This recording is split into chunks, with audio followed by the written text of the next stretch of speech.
Ikaw pa kaya Iman Bacosa na gwapong pangkapitbahay lang at hindi naman mukhang pang-artista talaga? Pinayuhan ni Ronaldo Carvalho si Eman Pacquiao matapos itong pumirma ng kontrata sa GMA Sparkle na mas mabuti raw na mag-focus na lang ito sa boxing kaysa sa pag-aartista. Sabi ni Carvalho, mag-concentrate ka na lang sa boxing. May itsura ka naman Iman, pero mas maraming mas gwapo sa'yo sa kwadra ng GMA 7 Sparkle artists. Ni walang mga karir, nakatingga, hindi nila mapasikat. Ikaw pa kaya Iman Bacosa na gwapong pangkapitbahay lang at hindi naman mukhang pang-artista ng tao, lalo na si Iman. Tingnan mo si Iman, nagsikap nga siya, hindi siya umaasa sa magulang niya na ubod ng yaman yan, ha? Ang gusto niyang mangyari sa buhay niya, pagsikapan niya bago makamtan kung anong narating ng magulang niya, no?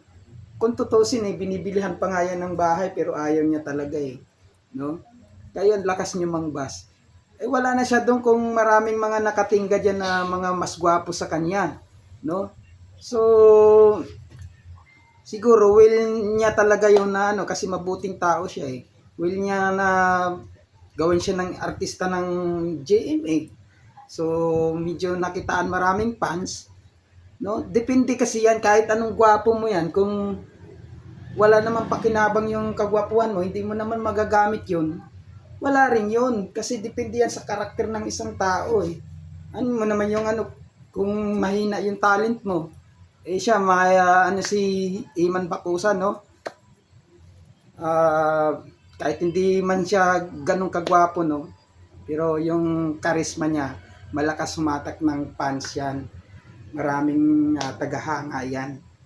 Bukod sa kilala ang magulang niyan, no? Mabuting tao kasi yan. Kaya gano'n na lang yung no? Ikaw Carvalho, no? Wag mo nang pakialaman mo na yung sarili mo. Wag mo nang pakialaman si Iman Bacosa kasi nagsisikap yung tao, no?